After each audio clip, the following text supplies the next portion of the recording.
अरे आज से चालू था जी कि मंगल से चालू था? आज से ही चालू था? हमको लगा मंगल से चालू है। अच्छा ठीक है, आए तो सुन लीजिए कैसे कैसे चलना है। देखिए आप लोग का पैकेज जो है नया हो गया है, मतलब जो अगला बैच में चलेगा पैकेज, पहले भी बोले थे कि मेंसुरेशन का पैकेज जो है आप लोग को नया पैकेज दिया जाएगा। इस बार पैकेज जो है बनाया गया है कि जो प्रीवियस क्वेश्चन होता है, जैसे एमटीएस का क्वेश्चन हुआ, सीएचएल का क्वेश्चन हुआ, या सीजीएल का क्वेश्चन हुआ, या सीजीएल 2 टीयर 1 है, टीयर 2 है, या सीपीओ का क्वेश्चन, इसमें आपको 2000 शायद 19 है, 20 है, 21 है और 22 है। तो उसके तहत जो भी है एरिया से अंतर्गत जो क्वेश्चन आया है उसको अलग छाट दिया गया है और वॉल्यूम से अंतर्गत अलग छाट दिया गया है। यानी दो पढ़ना है आपको मेंसुरेशन में, एक आपका एरिया हुआ और दूसरा वॉल्यूम हुआ। पहले भी पैकेज भी उसी तरह का था, लेकिन वो पुराना पैकेज था, आप लोग को बोला गया था कि पैकेज हम नया करके देंगे, तो मेंसुरेशन का पैकेज नया है। शायद नहीं होगा तो एरिया का में आपका टोटल नंबर ऑफ क्वेश्चन जो है वो लगभग आपका 250 क्वेश्चन है और वॉल्यूम में लगभग होगा, यानी लमसम सब मिलाकर के क्वेश्चन 400 के प्लस ही क्वेश्चन रहेंगे, वो टोटल क्वेश्चन हो गया। हाँ, रही बात इसमें कल पैकेज बढ़ जाएगा, थोड़ा सा नहीं होगा तो आज हम एक निकाल के दिखाए हैं कि हाँ देखो ऐसा ऐसा पैकेज है। इसमें लिखा हुआ है साफ शब्दों में कि कहाँ पर जो है कौन एग्जाम में आया है। जैसे कोई 2022 में आया है, कोई 2021 में आया है, तो कुछ सिलेक्टिव क्वेश्चन जो उसको चुना गया है। हमको भी लगता है बेहतर होगा कि प्रीवियस क्वेश्चन इसका बनाइए तो ज्यादा बेहतर होगा। इसके लिए थोड़ा सा समझदारी ये रखना पड़ेगा कि थ्योरी के रूप में ध्यान रखिए कि अगर हम मतलब थ्योरी थोड़ा सा चाहिए, नहीं होगा तो बनेगा भी नहीं। ऐसा नहीं है कि आप मेंसुरेशन बनाए नहीं होंगे, बनाए होंगे, पहले भी पढ़े होंगे 9th क्लास में, लेकिन थोड़ा सा टेक्निकली आपको क्लियर करना पड़ेगा। जैसे अगर कहा जाए कि अगर हम मेंसुरेशन देखते हैं तो दो पार्ट में मेंसुरेशन है। एक कहीं कहीं आपको किताब में लिखता है 2D, एक लिखता है 3D।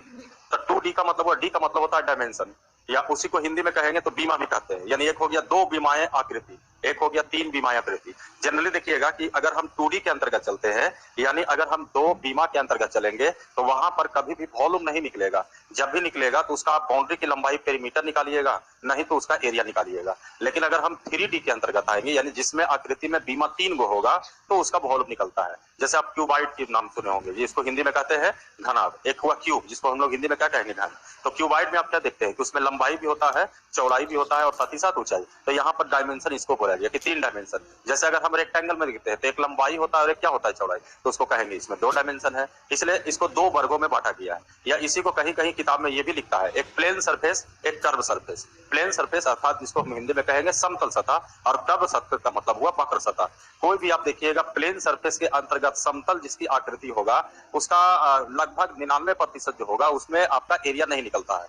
जैसे अगर आप प्लेन सरफेस में क्या क्या हो सकता है, सर्किल, ट्रायंगल या क्वाड्रिलेटरल, ये 3 चीज जो होता है वो प्लेन सरफेस होता है। अगर सर्किल में भी चलिएगा तो उसका सतह समतल होता है। अगर आप आयताकार क्षेत्र में भी चलिएगा, यानी कोई भी चतुर्भुजाकार में चलिएगा, यानी क्वाड्रिलेटरल में चलिएगा, तो वो भी समतल होता है। कभी भी आपको सुनने के नहीं आएगा कि आयत का आयतन ज्ञात करें, वर्ग का आयतन ज्ञात करें, समचतुर्भुज का जो है उसका एरिया ज्ञात करें, तो वो हो सकता है एरिया, लेकिन वॉल्यूम नहीं होगा।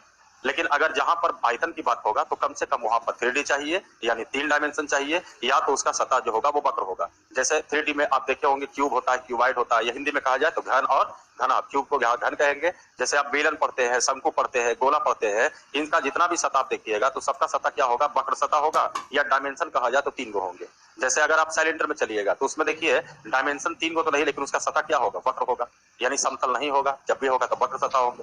तो आइए सबसे पहले यहाँ पर हम लोग एरिया के मद्देनजर चले, यानी क्षेत्रफल की बात करें, या इसी को हम लोग क्या लिखे 2D, यानी 2 बीमा के अंतर्गत होगा तो क्या करेंगे। जबकि 2 बीमा के अंतर्गत होंगे तो 3 चीज के बारे में आपको पढ़ना पड़ेगा, एक त्रिभुज के बारे में, एक जो है चतुर्भुज के बारे में, और एक जो है सर्किल के बारे में। यही 3 चीज जो है वो पूरी तरह से क्षेत्रफल को डिपेंड करता है। जबकि अगर ट्रायंगल में कहा जाए तो बेसिक प्रकार जानकारी आपको रखना पड़ेगा।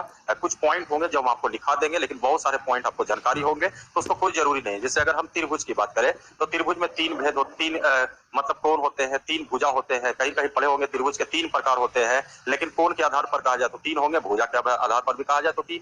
अगर हम कोण के आधार पर कहेंगे तो न्यून कोण त्रिभुज हुआ, अधिक कोण त्रिभुज हुआ, सम कोण त्रिभुज हुआ। अगर हम भुजा के आधार पर चलेंगे तो विषम बाहु, एक हुआ समद्विबाहु, एक हुआ समबाहु, है ना। अगर हम यहाँ पर मेंसुरेशन को अंतर्गत लेके चले, क्योंकि देखिए बहुत सारे क्वेश्चन आप देखिएगा कि पता नहीं चलेगा कि ये मेंसुरेशन है कि ये ज्योमेट्री है। कुछ क्वेश्चन ऐसा होता है जो आपको ज्योमेट्री में भी मिलेगा, मेंसुरेशन मिलेगा, इसलिए हो सकता है कुछ दायरा हो सकता है ज्योमेट्री का हो, लेकिन इसमें मेंटेलिटी ये बना के चलेंगे कि आपको जब भी पूछेगा तो एंगल उंगल नहीं पूछेगा।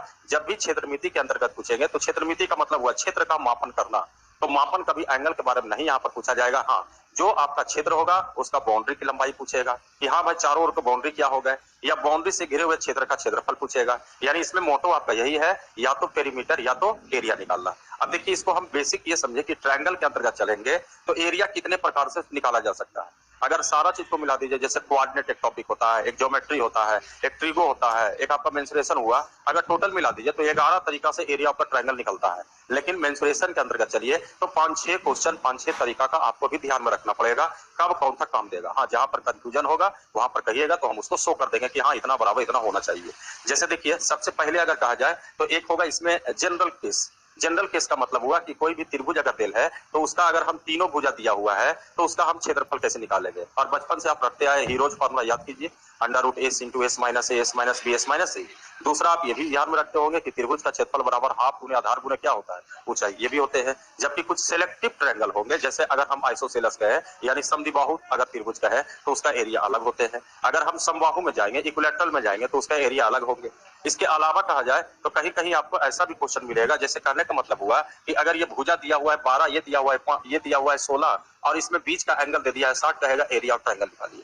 तो यहाँ पर देखिए ना तो आपका बेस का काम कर रहा है, ना तो हीरोज फार्मूला काम कर रहा है, तो ये जाएगा कहां से, तो ये ट्रिगो के हिसाब से हो जाएगा कि इसका एरिया निकालने का फार्मूला था हाफ इंटू दोनों भुजाओं का गुणनफल इंटू उनके बीच के हाफ गुने दोनों भुजाओं का गुणनफल और उनके बीच के साइन के एंगल के गुणनफल के बराबर होंगे। तो ये सब समझना पड़ेगा कहां पर क्या होनी चाहिए। सबसे पहले बेसिक हम जनरल में ये कहें कि अगर हम कोई त्रिभुज अगर लेते हैं और इसमें तीनों भुजा दिल रहे हैं, जैसे ए भी है, बी भी है और सी भी है, यानी इनकेस जनरल ये चल रहा है पहला पॉइंट में कि अगर तीनों भुजा दिल रहे हैं तो इसमें या तो आपसे पेरीमीटर पूछेगा या तो आपसे एरिया पूछेगा। आज से थोड़ा सा ध्यान रखिए, कुछ ऐसा चीज है जो सब में आपको एक ही जैसा रहेगा, तो हम 10 को फार्मूला क्यों याद रखें, एक ही पॉइंट से सबको मेंटेन कर ले तो ज्यादा बेहतर होगा। जैसे कहने का मतलब हुआ कि त्रिभुज का भी परिमिति होता है, पेरीमीटर ऑफ ट्रायंगल, आयत का भी पेरीमीटर होता है, मतलब स्क्वायर का भी होगा, हर तरह का पेरीमीटर होता है, तो फार्मूला याद करना पड़ेगा। जबकि इसमें पहले से मेंटलिटी बना लिया जाए कि आज से ध्यान रखिए कि अगर किसी भी बाउंड्री का पेरीमीटर पूछे, चाहे वो बाउंड्री जो है ट्रायंगल का क्यों ना हो या क्वाड्रिलेटरल का क्यों ना हो या सर्किल का क्यों ना हो, किसी भी अगर फिगर का बाउंड्री अगर पूछता है तो पूरी बाउंड्री की लंबाई को ही पेरीमीटर कहा जाएगा। ध्यान रखिए, अगर कोई भी बाउंड्री की लंबाई को अगर आप जोड़ते हैं तो उसका मतलब उसका पेरीमीटर निकल रहा है। पेरीमीटर को ही हिंदी में परिमिति कहेंगे। हिंदी लिखे कि इंग्लिश लिखे, देखो दो वर्गों में मान के चलिएगा, जहां पर प्रॉब्लम होगा वहां पर कर दीजिएगा। परिमिति पेरीमीटर जिसको कहेंगे, परिमिति मतलब हुआ कि पूरी बाउंड्री की लंबाई। तो बताइए बाउंड्री कै गो यहाँ पर है, 3 गो बाउंड्री है, तो तीनों बाउंड्री को जोड़ दिया गया, इसी को बाउंड्री बोलिए या साइड बोलिए। जहां तक कहा जाए तो पेरीमीटर को किससे डिनोट किया जाएगा, तो 2a से डिनोट किया जाता है, यानी 2s बराबर आप कह सकते हैं कि ये a + b + क्या होगा c। कल के डेट में हम कह सकते हैं कि s बराबर होनी चाहिए, तो a + b + c, यानी इसको कहेंगे त्रिभुज की आधी परिमीटर आधी परिमिति। अब इसके अंतर्गत अगर आपसे पूछता है कि क्षेत्रफल बताइए, तो इसमें क्षेत्रफल बराबर आप फार्मूला लगाते हैं s × s - a s - b and s - c। ये हुआ पहला पॉइंट आपका कि अगर 3 भुजा दिल रहे हैं तो हम हीरोज फार्मूला की सहायता से या पेरीमीटर या एरिया हम निकाल सकते हैं। आइए पॉइंट नंबर जरा दूसरा पर आते हैं, सब नोट कीजिएगा। जरूरी तो नहीं था, ऐसे इच्छा है तो आप नोट कर सकते, कोई दिक्कत नहीं है, कोई रोक टोक नहीं है।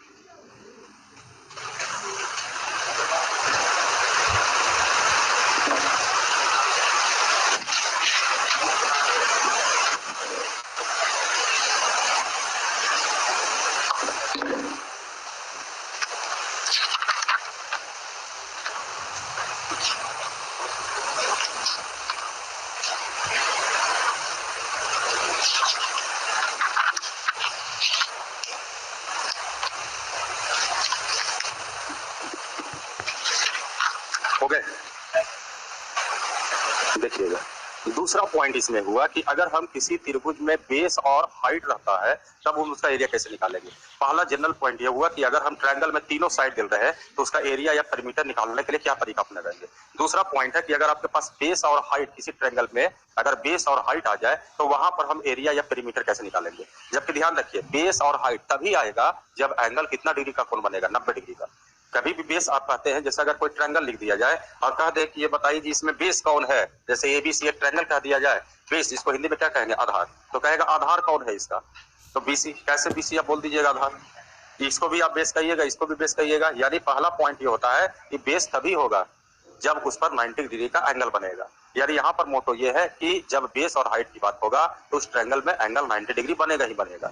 जैसे ध्यान देखिए कि अगर कोई ट्रायंगल है और इसमें अगर हम एबीसी एक ट्रायंगल कर दिए और यहाँ से अगर हम परपेंडिकुलर कर दिए कि चलो भाई यहाँ पर परपेंडिकुलर कर दिए, तब कहा जाएगा कि बताइए अगर हम इसको बेस कहेंगे तो ये आपका क्या हो जाएगा, हाइट। तो अब इस हालात में अगर कहा जाए कि बताइए इसका एरिया क्या होगा, तो एरिया बराबर half into base into height, जो फंडामेंटल फार्मूला बचपन से आप पढ़ते रह रहे हैं कि त्रिभुज का क्षेत्रफल कहेगा तो हाफ गुने आधार गुने ऊंचाई, याद रखिए। लेकिन थोड़ा सा अब इसको डीप में पॉइंट को समझिए।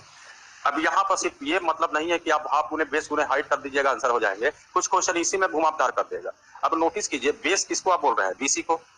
इसका मतलब है कि यहां से भी तो परपेंडिकुलर किया जा सकता था, परपेंडिकुलर यहां से भी किया जा सकता था, याद जरूर लिखे, लेकिन इसको डीपली ये भी सोचिए कि कितना फंक्शन इसमें काम कर सकता है। अब जरा सोचिए कि अगर हम इस पर परपेंडिकुलर किए तो ये बेस हो गया, इस पर परपेंडिकुलर किए तो ये बेस हुआ, और इस पर परपेंडिकुलर किए तो ये बेस हुआ, क्योंकि इसमें 3 गो भुजा है तो तीनों बेस हो सकता है। यानी यहाँ पर आपके पास ये पता चलेगा, इस क्वेश्चन में थ्योरी डीप में करोगे कि शायद इस त्रिभुज में 3 गो बेस हो सकता है और 3 गो हाइट हो सकता है। जनरली अगर सोचा जाए कि अगर हम एक ट्रायंगल ले ले और सपोज कीजिए कि इस ट्रायंगल में ए बी सी अगर हो, ये इस साइड को ए बोला जाए, इसको अगर हम बी बोले और इसको सी बोले, यहां से परपेंडिकुलर कर दे, इसका हाइट को हम h1 कह दे, यहां से परपेंडिकुलर कर दे, इसका हाइट को अगर हम h2 कह दे और यहां से एक परपेंडिकुलर कर दे और इसका हाइट को अगर हम h3 साइड में ले देते हैं, तब कहा जाए कि बताइए इसका एरिया निकालिए। तो इसी को देखिए, थोड़ा सा विस्तार कीजिए, तो एरिया बराबर half into base into height, ये आपका फार्मूला हुआ। तो बताइए इस ट्रायंगल में चलेंगे तो यहां से परपेंडिकुलर किए तो ये बेस हो गया, तो इसका हाइट कौन होगा, h1, क्योंकि जो बेस लीजिएगा उसका कॉरस्पॉन्डिंग ही हाइट लेना पड़ेगा। अब यहाँ पर कहा जाए तो हाफ इंटू क्या लिखिएगा, AH1। उसी तरह से अगला कैंडिडेट कहेगा कि सर अगर हम इस पर परपेंडिकुलर किए हैं तो ये बेस हो जाएगा और ये क्या होगा, हाइट। यानी इसमें कई सिचुएशन हो सकता है, 3, यानी अलग अलग इसका तरीका हो सकता है, लेकिन सबका आंसर एक ही हो गया। अर्थात हम ये भी कह सकते हैं कि इस ट्रायंगल का एरिया हाफ का हाफ, अगर हम बेस बी को मानते हैं तो इसका हाइट क्या होगा, h2। अगर हम बेस को सी मानते हैं तो बताइए इसका हाइट क्या होगा, h3। अब इसको अगर हम पॉइंट को और आगे बढ़ाएं, रेशियो के रूप में ले जाएं, तो बताइए ये सभी आपस में क्या है, बराबर। अगर हम अनुपात में करेंगे तो कैलकुलेट में हम ये भी कह सकते हैं a अनुपात b अनुपात c बराबर 1/h1 अनुपात 1/h2 1/h3। देख लीजिए, जब 2 या 2 से अधिक संख्याएं आपस में बराबर होता है तो इन संख्याओं का अनुपात निकालने के लिए याद कीजिए कहां से कनेक्ट हुआ, पढ़े थे बेसिक फंडामेंटल रेशियो में। यहां से आप a अनुपात b अनुपात c निकालते थे तो 1/2 1/3 और 1 क्या होता था, 4। यहाँ भी देखिए आप तो कभी भी साफ हो गया होगा यहाँ पर, और ये तीनों बराबर हुआ होगा तो यहाँ पर a अनुपात b अनुपात c बराबर 1/h1 1/h2 1/h3। इस पॉइंट का मतलब ये हुआ कि किसी त्रिभुज में उनके आधारों का जो अनुपात होगा वो किसके बराबर होगा, तो उनके संगत ऊंचाई के अनुपात का उल्टा होगा। यानी संगत मतलब हुआ कॉरस्पॉन्डिंग। जैसे अगर हम कहते हैं कि ए बेस का हाइट कौन है, तो ए बेस का हाइट आप इसको नहीं बोलिएगा, ए बेस का हाइट होगा। यानी यहाँ से पॉइंट ये पता चला कि बेस का जो रेशियो होंगे उनके जो कॉरस्पॉन्डिंग हाइट होगा उसके हाइट का रेशियो का क्या होगा, उल्टा होगा। यानी यहीं से कहीं कहीं पॉइंट आप पढ़िएगा, और कभी कभी स्पेशल क्वेश्चन इस पर आता है, लिख देगा कि किसी 2 त्रिभुज का 2 त्रिभुज लिख देगा कि 2 त्रिभुज है, या किसी एक त्रिभुज में भी 2 आधार दे देगा और कहेगा ऊंचाई का अनुपात बताइए। तो अगर ये पॉइंट पता रहेगा कि आधार का अनुपात उल्टा होता है किसके अनुपात का, ऊंचाई के, तो आपके लिए फायदा हो जाएगा। चलिए इसको नोट कीजिएगा जल्दी से, इसको आप डिटेल करके लिख सकते हैं। आधार का अनुपात उल्टा होगा उनके ऊंचाई के, आधार का अनुपात उल्टा होगा उनके ऊंचाई के।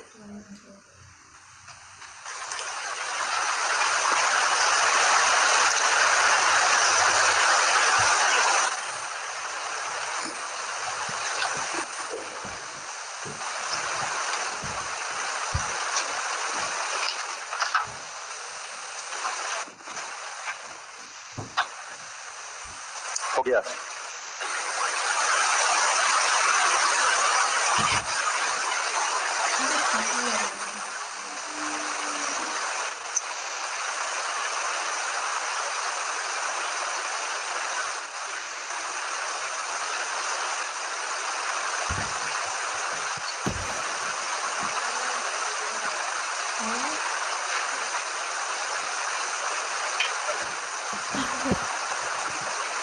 हो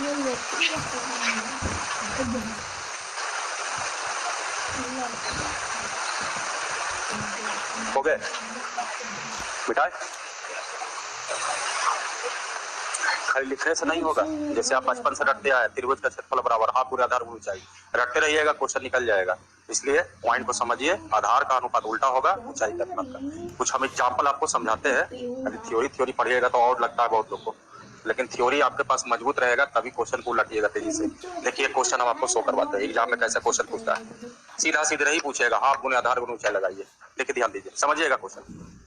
लिखा हुआ रहेगा कि यदि एक त्रिभुज है, इसका मान दे दिया 36, इसका मान दे दिया है मान लीजिए 35।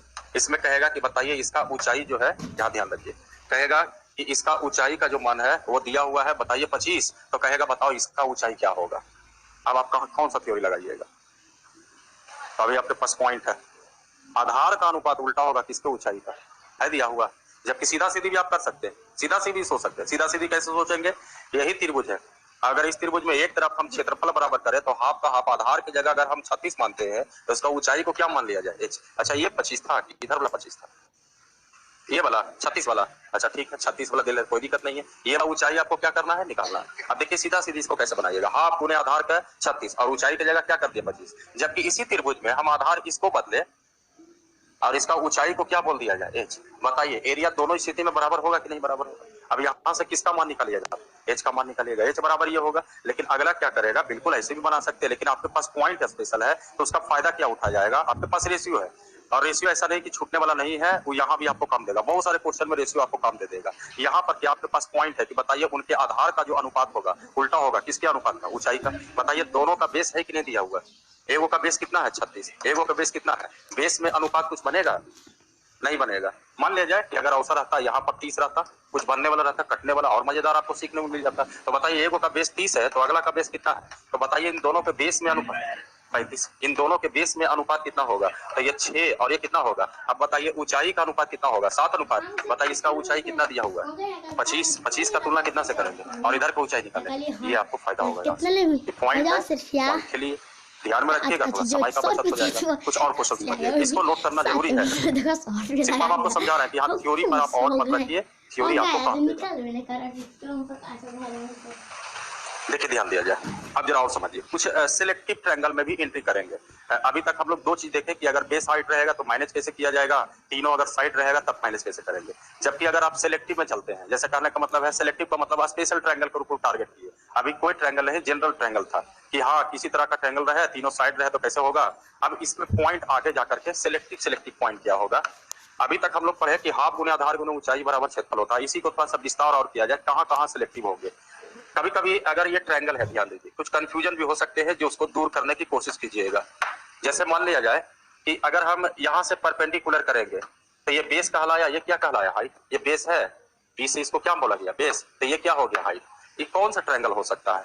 इक्विलैटरल हो सकता है या आइसोसेलेस हो सकते हैं, या मतलब हिंदी में कहा जाए तो आप इसको 6 तरह का ट्रायंगल होगा, एक कोण के आधार पर और एक भुजा के आधार पर। कोण के आधार पर कहा जाए तो एक न्यून कोण होगा, एक अधिक कोण होगा, ठीक है, एक समकोण।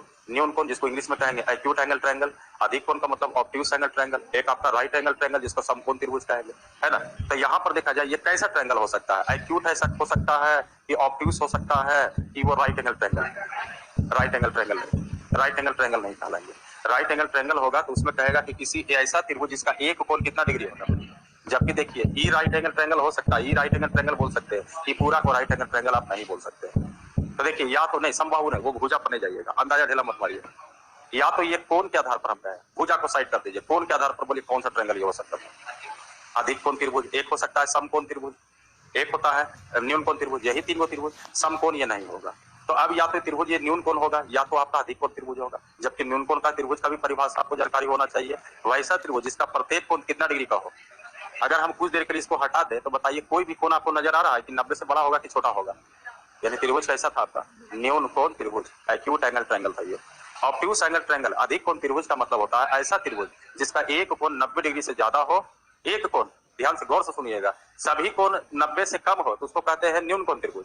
कहता है किसी त्रिभुज में सभी कोण नहीं, एक कोण 90 डिग्री से क्या हो ज्यादा हो तो उसको हम लोग कहेंगे अधिक कोण त्रिभुज, ऑब्ट्यूस एंगल ट्रायंगल। जबकि इसमें देखिए होता क्या है, कुछ लोग पहले कंफ्यूजन में क्या करते हैं, यहाँ पर वैसे हाइट में चल रहे हैं, कुछ कंफ्यूजन जो होते हैं उसको थोड़ा दूर कीजिए। एक ट्रायंगल ये है, एक ट्रायंगल आपका ऐसा है, तीनों में लगता है। एक ट्रायंगल इस तरह का है, ए बी सी, यहाँ भी ए बी एंड सी, ये भी आपका है ए बी और सी। ये बताइए सभी कोण कितना डिग्री का होगा? इसको क्या बोलेंगे? न्यून कोण त्रिभुज, न्यून कोण एक्यूट एंगल। इसको क्या बोलेंगे? 90 डिग्री। इसको समकोण बोलते हैं हम लोग। इसको क्या कहते हैं? देखिए 90 से ज्यादा ही बना रहा है, इसको कह दिए ऑब्ट्यूज एंगल ट्रायंगल अधिक कोण त्रिभुज। देखिए इसमें कंफ्यूजन क्या होता है कि अगर हम कह दें कि यहाँ भी इसका मान बी है और ये बी है, मान लिया जाए ये भी आपका बी दिया हुआ है, जरा सोचिए इस पर परपेंडिकुलर करोगे ये एज, तो इसका एरिया तो ठीक है, सबका हम एरिया निकालना चाह रहे हैं। इसका एरिया तो हाफ इंटू है बेस का बेस, और हाइट की जगह क्या लिखोगे? अगर हम यहाँ पर से परपेंडिकुलर करेंगे तो क्या बताइए? इसी के बराबर होगा, क्योंकि पहले से 90 दिया, तो आप इसको भी एच बोलिएगा, तो यहाँ भी एरिया इक्वल टू हाफ का हाफ, बेस का बेस और हाइट का एच हो गया। लेकिन यहाँ हो जाता है कंफ्यूजन कैंडिडेट को। अब जरा सोचिए यहाँ से अगर इसको बेस माने हैं तो इसका हाइट जब भी होगा तो यहाँ से निकलेगा। बताइए यहाँ से कभी भी परपेंडिकुलर किया जा सकता है? ये साइड पर नहीं किया जाएगा, कभी नहीं होगा, परपेंडिकुलर होगा ही नहीं होगा। तब इसका उपाय क्या होगा? तो अगर आप इसको बेस माने तो कहता है इस बेस को आगे बढ़ाइए और इतना आगे बढ़ाइए कि ठीक सामने वाला वर्टेक्स इस पर क्या डालिए? परपेंडिकुलर। मान लिया जाए कि हमने सीबी को आगे बढ़ाया, अब सीबी को आगे बढ़ा करके सपोज कीजिए ये डी बिंदु तक लाए, इसका मान भी आपको कभी कभी दे देगा कि बी से डी की जो लंबाई है वो किसके बराबर है? एक्स के बराबर। अब बताइए इसका एरिया बराबर क्या होगा? जबकि ये परपेंडिकुलर हुआ है तो इसका ऊंचाई को हम एच बोले हैं, तब बताइए इसका एरिया क्या होगा? हम एरिया ऑफ ट्रायंगल एबीसी ही निकाल रहे हैं। इसमें आपने निकाला, इसमें क्या निकाला? इसमें क्या निकालेंगे? हाफ का हाफ लिखिएगा, बेस की जगह क्या लिखोगे? बी प्लस एक्स और इंटू हाइट। यही गलती हो जाता है, ध्यान रखिएगा। ये अक्सर कैंडिडेट ऐसे कंफ्यूजन जो है वो दूर कर लीजिए, ये कभी भी ऐसा मत कीजिएगा। देखिए जैसे कहने का मतलब है, कभी कभी सुने होंगे पतंग की ऊंचाई ज्ञात कीजिए, तो पतंग की डोरी की लंबाई 100 मीटर है, तो क्या ये पतंग की ऊंचाई कहलाएगा? नहीं। पतंग की ऊंचाई जब भी होगा तो लंबवत रेखा पर गिरेगा, तो पतंग की ऊंचाई नहीं हो सकता है, पतंग की ऊंचाई होगा। यहाँ भी आपसे हाइट का मतलब क्या हुआ? इस त्रिभुज के वर्टेक्स की ऊंचाई कितनी है, तो वर्टेक्स का ऊंचाई निकालने के लिए आपने परपेंडिकुलर किया। हमको आधार तो यही था, खाली इसका वर्टेक्स देखा कि अब यहाँ से ऊंचाई निकलेगा नहीं, ऊंचाई तो जब भी होना चाहिए लंबवत होनी चाहिए। इसलिए ध्यान रहे, कंफ्यूजन न रहे, खास करके अधिक कोण त्रिभुज में अगर आपसे पूछता है कि बताइए बेस क्या है, हाइट क्या है, तो कंफर्म न बताइएगा। अगर कहिएगा कि हम इसको बेस लेते हैं, इसका हाइट जो होगा इस बेस को आगे बढ़ाएंगे और सामने वाले वर्टेक्स से लंब डालेंगे। किसी के मन में अगर चल रहा होगा कि सर ये भी बेस हो सकता था, बिल्कुल हो सकता था, अगर आप इसको आगे बढ़ाइएगा तो बताइए इस वर्टेक्स से लंब डाला जाएगा। किसी के मन में एक्स्ट्रा माइंड ये भी चल रहा होगा कि सर ये बेस रहता था, कुछ कंफ्यूजन ही नहीं होनी चाहिए, क्योंकि ये बेस हो जाएगा तो सामने लंब डालेगा तो ना तो बाहर जाएगा, ना तो इधर बाहर भागेगा, ना तो इधर भागेगा, लेकिन अंदर डालेगा। लेकिन अगर आप इसको बेस ले लेते हो तो क्या ये अंदर डाल सकता है लंब? नहीं। इसको बेस ले लीजिएगा तो ये भी लंब नहीं डालेगा, इस पर सीधा सीधी भाग बढ़ाए हुए भाग पर डालेगा। तो इसलिए यहाँ एरिया अगर निकालना है तो अगर आप बेस इसको माने हैं तो बेस रखिए पी को ही, और इसका ऊंचाई क्या हो जाएगा? एच। कोई परेशानी इसमें नहीं होनी चाहिए, ये थोड़ा सा कंफ्यूजन होता है, इसलिए क्लियर कर लीजिए। कोई डाउट हो तो बोलिएगा इसमें। अब देखा जाए, इसको नोट कर मिटाना है, कर लो भाई, उसका क्या है, लेकिन है वही चीज, कर लीजिए कर लीजिए कर लीजिए कर लीजिए।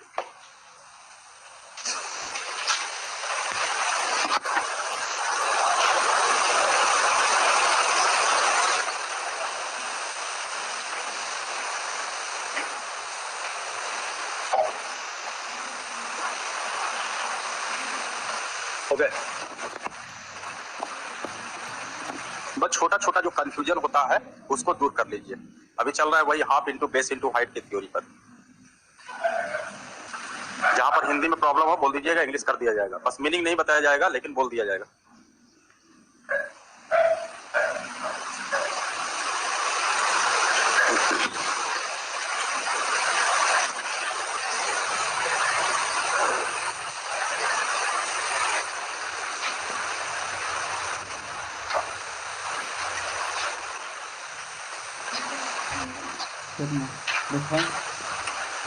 हो गया, नोट कर लिए। अब देखिए ये पॉइंट समझने के बाद इससे रिलेटेड ये पॉइंट, जैसे एक ट्रायंगल है, ध्यान से समझिएगा, ए बी सी एक ट्रायंगल है, और इस बी सी भुजा पर ध्यान दीजिए, नोट कर लिए ना, जरा बोर्ड पर ध्यान दीजिए। एक ट्रायंगल है, सिचुएशन ही आपको क्लियर करेगा, वहीं से थ्योरी तैयार होगा। एक ट्रायंगल है, इस बीसी पर कोई एक बिंदु दिया जाए, सपोज किया जाए कि यहाँ पर एक पी बिंदु दे दिया जाए, और इस पी बिंदु को ऊपर वाले वर्टेक्स इसको मिलाते हैं, अच्छा अगर मिलाएंगे ये तो पूरा लीनियर एंगल से कितना कोण बनेगा 180। अच्छा ये तो तय है, ये कोण बताओ तो ये 90 से ज्यादा लग रहा है कि कम लग रहा है? ठीक है 90 ज्यादा लग रहा है। ये कोण, ये त्रिभुज कैसा होना चाहिए? ए पी बी कैसा त्रिभुज होना चाहिए? अधिक कोण त्रिभुज। ये त्रिभुज कैसा होना चाहिए? न्यून कोण त्रिभुज। कभी कभी सेट मारिएगा, इससे रिलेटेड क्वेश्चन क्या होता है, इसमें भी लोगों को कंफ्यूजन हो जाता है। जैसे ही अगर यहाँ पर कोई पॉइंट आ गया, मान लीजिए यहाँ पर एक पी पॉइंट है, इसमें देखिएगा सेट उठ मारिएगा तो इसका अनुपात दे देगा, ये 2 है, ये 3 है, और लिख देगा त्रिभुज एबीसी का क्षेत्रफल जो है वो लिखा रहेगा कि मान लीजिए कि त्रिभुज एबीसी का क्षेत्रफल 120 मीटर स्क्वायर है, तो आपसे पूछेगा कि त्रिभुज एपी डी का क्षेत्रफल क्या होगा। जरा गौर कीजिएगा, थ्योरी क्रिएट करेंगे, कुछ क्वेश्चन है, जरा पॉइंट को समझिए। एक ट्रायंगल आपको रहता है, एक पी बिंदु है, जबकि ये पी बिंदु खाली बहाना है, ये पॉइंट समझने के बाद सर इस पर 4-5 बिंदु भी आ सकता है, लेकिन जो थ्योरी एगो का होगा वो सबका एक ही होगा। अब इसमें देखिए कंफ्यूजन क्या होता है कि मान लीजिए पी बिंदु दिया गया, इसको वर्टेक्स मिलाया गया, मिलाने के बाद यहाँ पर बीपी बराबर जो है ए बी सी, ये बी है बाबू, A B P B P बराबर जो है वो 2 दिया हुआ है और पी सी बराबर बी, जबकि यहाँ पर एक ट्रायंगल ए बी सी, जो बड़ा ट्रायंगल आप देख रहे हैं ए बी और सी, उसका एरिया दिया हुआ है 120, और आपसे त्रिभुज कभी कभी पूछता है कि बताइए त्रिभुज ए बी एंड पी का क्षेत्रफल क्या होगा। क्या करते हैं कुछ तो इसको भुजाओं में अनुपात देखा जाए तो 2 अनुपात कितना हुआ 3। तो कहीं कहीं कुछ लोग सिमिलरिटी पढ़ते हैं, समरूपता, 10वां क्लास में आपको पढ़ना है समरूपता। सर्वांग समता पढ़ना है आपको 9वां क्लास में। सर्वांग सम मतलब कहते हैं कॉन्ग्रेंट, समरूपता मतलब हुआ सिमिलर। कॉन्ग्रेंट आपको ट्रायंगल पढ़ना है ज्योमेट्री में 9th में, सिमिलर आपका ट्रायंगल पढ़ना है 10वां क्लास का ज्योमेट्री में। तो कभी कभी कुछ लोग ये कंफ्यूजन हो जाता है कि भुजा का अनुपात है, जबकि वहां पर अगर आप 2 ट्रायंगल सिमिलर अगर होता है तो वहां कहता है कि एरिया जो होगा, और हम लोग भी शेयर करेंगे, चर्चा करेंगे, लेकिन कुछ लोग कंफ्यूजन के कारण इसमें क्या कर देते हैं कि सर त्रिभुज में हम 2 त्रिभुज अगर समरूप होगा तो क्षेत्रफल का जो अनुपात होता है उनके भुजाओं के वर्गों के अनुपात के बराबर होते हैं। तो कुछ लोग इसको क्षेत्रफल निकालने के लिए भुजा का वर्ग करते हैं, 2 का स्क्वायर 3 का स्क्वायर 9। किताब कहेगा कि क्षेत्रफल हो गया इसका इसका मिला करके, जबकि किताब टोटल कितना कर रहा है 120, हम लोग कहेंगे 9 4 13, और अगर इसका क्षेत्रफल निकालना कितना से गुना करेंगे, यहाँ पर गलत हो जाएगा आपका। यहाँ पर हाँ गलत होने का कारण क्या है, यहाँ पर कंफ्यूजन हो गया कि सर आप जनरल था, आप उसको आप कनेक्ट कर दिए कहाँ से, तो कॉन्ग्रेंट में ना जाकर के सिमिलरिटी में, जबकि सिमिलरिटी अलग चीज है, ये पॉइंट अलग चीज है। यहाँ पर ध्यान रखिए कि किसी भी त्रिभुज में जबकि शो कर दिया जाएगा, कंफ्यूजन होगा बोलिएगा शो कर देंगे, लेकिन ध्यान रहे ज्योमेट्री नहीं है, मेंसुरेशन है। हर चीज को प्रूफ अगर कीजिएगा तो वही विशेष प्रतिज्ञा साधारण प्रतिज्ञा, याद कीजिए 9वां 10वां क्लास में पढ़ते थे, थ्योरम बनाते थे, साधारण प्रतिज्ञा विशेष प्रतिज्ञा, माना कि सिद्ध करना है कि अब वो सब झंझट नहीं होगा, अल्टरनेट प्रूफ होगा कि आपको कंफ्यूजन ना हो, शो हो जाएगी। जैसे यहाँ देखा जाए, यहाँ पर कहता है कि अगर किसी भी त्रिभुज में चलते हैं और अगर हम एक भुजा पर कोई एक बिंदु दे दिया जाए और इस बिंदु को वर्टेक्स से मिला दिया जाए, तो कहता है इन दोनों त्रिभुज का जो क्षेत्रफल होगा इनके भुजाओं के अनुपात के ही बराबर होंगे, भुजा का वर्ग नहीं, भुजा का अनुपात। यानी इसका क्षेत्रफल कहा जाएगा तो 2 होगा, इसका क्षेत्रफल कहा जाएगा 3। बताइए टोटल एग्जाम किताब कितना कहा 120, हम लोग कहेंगे इसका एरिया निकालना है, ये 2 से गुना कीजिए आपका आंसर हो जाएगा। अब रही बात कैसे मानिएगा, जब आपको संतुष्टि मिलेगा कि सर कैसे हम मान लें कि अभी तक तो त्रिभुज का क्षेत्रफल बराबर हाफ गुना आधार गुना ऊंचाई पढ़ते थे, या समरूपता के आधार पर कहा जाए तो क्षेत्रफल का जो अनुपात होता था भुजा के वर्ग के अनुपात के बराबर होता था, लेकिन यहाँ तो भुजा का वर्ग आपने किया नहीं, ये सीधा सीधी भुजा का अनुपात पर किए। तो आइए इसको पॉइंट को यहाँ से हम आपको क्लियर करवा देते हैं कि क्यों ऐसा होता है। सपोज कीजिए कि यहाँ तक का भाग को हम ए बोलते हैं और यहाँ तक का भाग को बी बोलते हैं, देखा जाए शो कर देते हैं आपको कि यहाँ तक का भाग को ये बोले, यहाँ तक का भाग, जबकि हम फार्मूला शो करने के लिए यूज करेंगे वही हाफ गुने आधार गुने ऊंचाई। अच्छा क्या यहाँ पर परपेंडिकुलर है इन दोनों ट्रायंगल में? नहीं है। सपोज कीजिए कि अगर हम यहाँ से परपेंडिकुलर कर दें, इसमें तो अंदर जा सकता है परपेंडिकुलर, इसका अगर ऊंचाई को हम h मान लें, एक आपका त्रिभुज है ए बी पी का क्षेत्रफल निकालना है और एक हम त्रिभुज ए सी पी का क्षेत्रफल निकालेंगे, जबकि पहले नीचे वाला इधर लगाइए। इसमें बताइए परपेंडिकुलर अंदर ही आएगा, इस भुजा के अंदर ही आएंगे। अगर आप इसको बेस बोलिएगा तो बताइए इसका हाइट कौन हो गया h, यानी इसका ट्रायंगल का एरिया निकालने के लिए हाफ का हाफ बेस की जगह b लिखे और ऊंचाई की जगह क्या लिखे। लेकिन गौर कीजिए जब ये ट्रायंगल में आप आए तो बेस कौन आपका है a, हाफ का हाफ बेस, इसका हाइट कहाँ गया देखिए। तो गौर से ये बेस को आगे बढ़ाए हैं आप, बढ़ा करके सामने वाले वर्टेक्स से लंब डाले है कि नहीं, तो इसका हाइट अभी भी कौन होगा h होगा। ये कैंसिल हुआ, ये कैंसिल हुआ। अब देखिए यहाँ से प्रूफ हो गया आपका कि अगर हम किसी भी त्रिभुज में अगर हम भुजा के में बिंदु अगर स्थापित करते हैं और उस बिंदु को अगर हम मिलाते हैं वर्टेक्स से, तो इन सभी पार्टों का जो त्रिभुज का क्षेत्रफल है इनके भुजाओं के अनुपात के क्या होते हैं बराबर। बताइए इस त्रिभुज में बताइए भुजा ए है तो इस त्रिभुज में भुजा कौन है बी, यानी यहाँ पर अनुपात आपका ए अनुपात क्या हो रहा है बी। ये बताइए किसका अनुपात आया है क्षेत्रफल का। क्या यहाँ पर क्षेत्रफल का अनुपात भुजा का वर्ग हुआ है? नहीं हुआ है। और यही क्वेश्चन आपको यहाँ पर एग्जाम में पूछता है। जबकि इसी चीज को अगर विस्तार कर दिया जाए, ये मिटा सकते हैं, वो नहीं मिटाएंगे, ये मिटा सकते हैं। सिर्फ आपको हम उदाहरण दे रहे थे कि एग्जाम में देखो कैसे क्वेश्चन पूछ देते हैं। अब इसी पॉइंट को जब विस्तार किया जाता है तो कहता है कि आगे जाकर करके किसी भी ट्रायंगल में, अभी तो हम एक बिंदु दिए, देखा जाए अभी सिर्फ एक बिंदु दिया गया कि पहले आप प्रूफ को समझ लीजिए।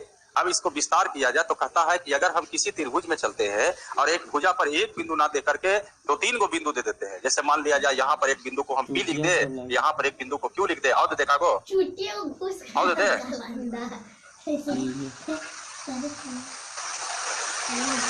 बताइए कै गो ट्रायंगल बन रहा है, 1 2 3 4। तो ये कहता है सभी ट्रायंगल का एरिया, सपोज कीजिए यहाँ तक का मान दिया हुआ है x, यहाँ तक का मान y, यहाँ तक का मान a, यहाँ तक का मान b।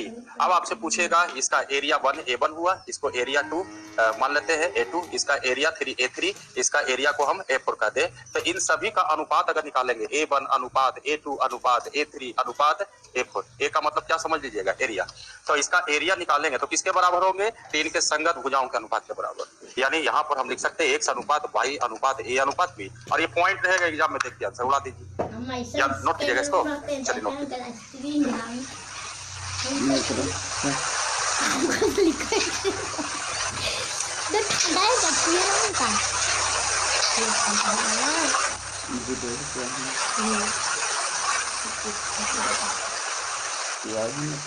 चाचा का पीना यार ये करवाना ना पर सुना मैं चक्कर लेते हैं क्या करोगे।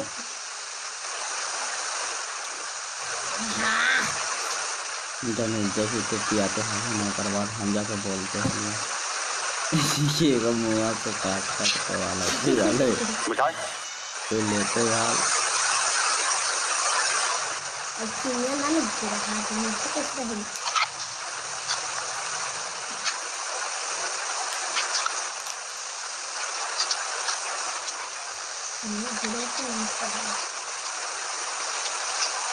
दादा आराम से देखना, खाली मसाला सामने आराम से दे रहा है, आराम से खाएंगे। ठीक है अभी आएगा दादा को आराम से, खाली बॉलीवुड मसाला बनाना है। एक बार दे दिया चल है ये छोटू है अभी तक बॉलीवुड छोड़ दिया एक घंटे उन खारा ठीक रहा है ना अब्दुल लेवर और उन खारा बाहर ना कर रहा है। अरे दादा का खाली बना एक जाने का दादा का एक तेरे बना ही तो आराम से दे रहा है। देखिएगा तो एगो ट्रायंगल एबीसी है और इसमें एक पी बिंदु आया है, इस तरह से आया कि इसको मिलाया गया, मिलाने के बाद इसका मान 3 भाग है इसमें, और इसमें जो है 5 भाग है। फिर क्या किया गया, यहाँ से एगो मिला दिया गया, यहाँ से मान लीजिए पी से पी क्यों किया गया, लम नहीं है बाबू, गलती से लम डाला गया। इस बार क्या किया, यहाँ से इसको मिला दिया, आई मिलाया तो इसका अनुपात जो है वो 2:3 दिया हुआ है। आपसे पूछा गया कि बताइए त्रिभुज ए क्यू बी का क्षेत्रफल अनुपात त्रिभुज ए पी सी का क्षेत्रफल बताइए, बताइए क्या अनुपात होंगे। ज्योमेट्री में भी रहेगा, मेंसुरेशन में रहेगा क्वेश्चन। एक बार पानी रखो हाँ बोलो। 9:25। चलिए पहला आंसर आया 9:25।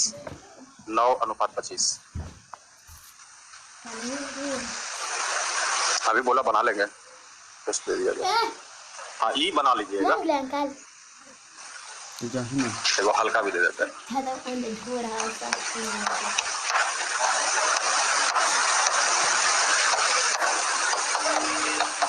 मैं जा रहा हूँ छोड़ के आवाज तो किला जा रहा है आवाज दो और चाचा आवाज पिए क्या वाला चाचा को लगे 24। जरा देख लीजिए क्या पूछा, क्या दिया हुआ है। घंटा दिया क्वेश्चन किसका मान दिया, बीएपी का क्षेत्रफल, बीएपी का क्षेत्रफल 64, और पूछा गया आपको एबीसी का।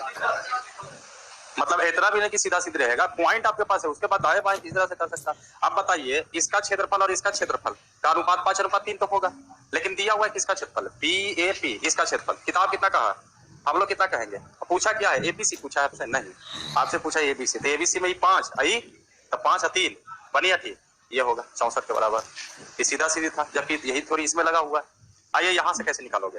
अच्छा इसका क्षेत्रफल पहला ध्यान रखिए, इसमें तो 5 ये तो लिखा हुआ है आपका, पापा भी ये चलाया 3 जो है इसका क्षेत्रफल हुआ, इसका क्षेत्रफल का मतलब पूरा यहाँ से यहाँ तक का क्षेत्रफल दिया हुआ है।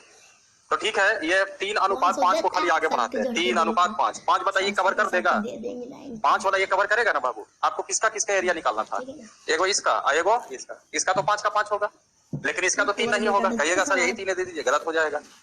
यहाँ से आपने क्या किया, इस पॉइंट से पहले किया कि ये भाई 5 है, ये पूरा मिला के कितना होगा, अब ये अपने आप में बढ़ गया। इस सेलेक्टिव त्रिभुज फिर से सोचिए, इसमें कोई एक भुजा है, इस भुजा पर एक बिंदु आ गया क्या Q, इसको मिला दिए, इन दोनों त्रिभुज का क्षेत्रफल जो होगा किसके बराबर होगा, 3 भुजाओं के अनुपात के बराबर। जबकि 3 यहाँ से कवर किए थे, यहाँ से यहाँ तक का पूरा निकाले। अब इस पॉइंट से सोचिए तो इनका पूरा क्षेत्रफल किसके बराबर होगा, 3 और 2 5, और इसका एरिया निकालना कितना गुना होगा 3, ये 5 इधर भागेगा, 9:25 कितना होगा 25, ये आपका आंसर होगा 9:25 के बराबर, जबकि थ्योरी वही लगा हुआ है।